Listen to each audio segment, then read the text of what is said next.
देखिए उपचुनाव है, एक लोकसभा है, तीन उपचुनाव विधानसभा चुनाव है और मैं उस विधानसभा में जिसमें राजा वीरभद्र सिंह जी यहाँ से मिले थे और उसके देहावसान के बाद वो सीट रिक्त हुआ। स्थिति तो अच्छी है, संभावनाएं भी हैं और साल भर बचा भी है वहाँ के चुनाव। और 2 दिन तक के उत्तर प्रदेश में विभिन्न सामाजिक संगठन और राजनीतिक लोगों से मुलाकात हुई। तो 3 दिन का एक कार्यक्रम रहा। सर, कल से आदिवासी नेतृत्व मोर्चा, दुर्भाग्यजनक बात है, छत्तीसगढ़ के राजधानी में आदिवासी यदि आके देश और दुनिया भर के लोग एकत्रित होंगे तो इनको तकलीफ़ हो रही है। ये चाहते हैं कि आदिवासी लंगोटी पहने रहे, आदिवासी जंगल में रहें, ये इनकी मानसिकता है और वो इस बहाने उजागर हो रहे हैं। जहाँ तक कि आदिवासी नृत्य महोत्सव कराने में कोई अरबों रुपए खर्च नहीं हो रहे हैं, जिससे कर्ज लेना पड़े और इन लोगों की जैसे नहीं कि जो कार्यक्रम कराए हैं पुराने लेखा जोखा देखेंगे, बहुत सारी बातें खुलेगी।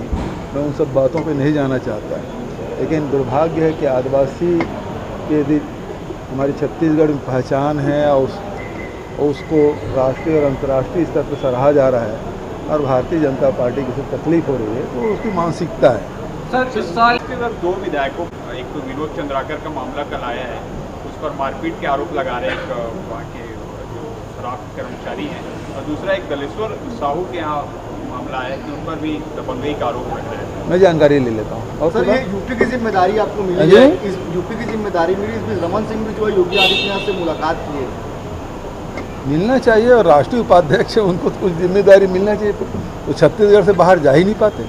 सर, अमित शाह कह रहे हैं कि आज़ादी के बाद अब तक के सफल से सफल प्रधानमंत्री नरेंद्र मोदी। सबसे बड़ा सर, केंद्र सरकार का आग्रह है कि खाद्य तेल के जो दाम बढ़ रहे हैं, स्टॉक सीमा राज्य तय हो चुकी है। क्या चीज? स्टॉक सीमा तय करने को कहा गया है, केंद्र की तरफ से आग्रह किया गया है खाद्य तेलों पर। क्या छत्तीसगढ़ सरकार विचार कर रही है?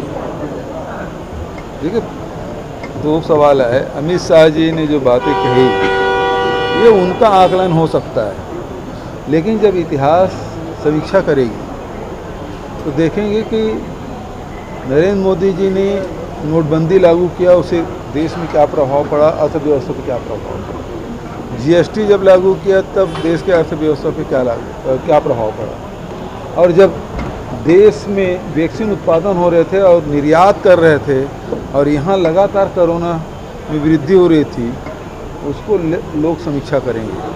तो मैं समझता हूँ कि सबसे असफल और जुमलेबाज प्रधानमंत्री के रूप में नरेंद्र मोदी जी का नाम दर्ज होगा, ऐसा मैं समझता हूँ। यहाँ तक कि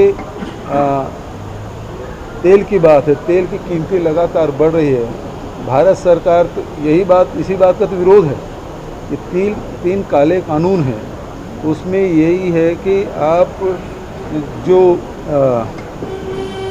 स्टॉक करने के सीमा को आपने ख़त्म कर दिया है। कोई कितना भी स्टॉक कर सकता है, उसमें राज्य सरकार कोई कार्रवाई नहीं कर सकती जब तक कि उसका रेट दुगुना ना हो जाए, तब तक के भारत सरकार भी कार्रवाई नहीं करे, वो निर्देशित करेगी।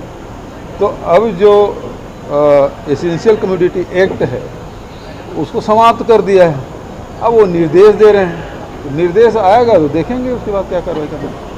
Thank you.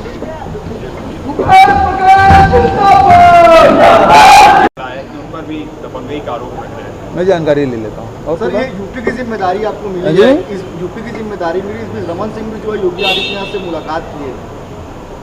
मिलना चाहिए और राष्ट्रीय उपाध्यक्ष है, उनको तो कुछ जिम्मेदारी मिलना चाहिए, तो छत्तीसगढ़ से बाहर जा ही नहीं पाते।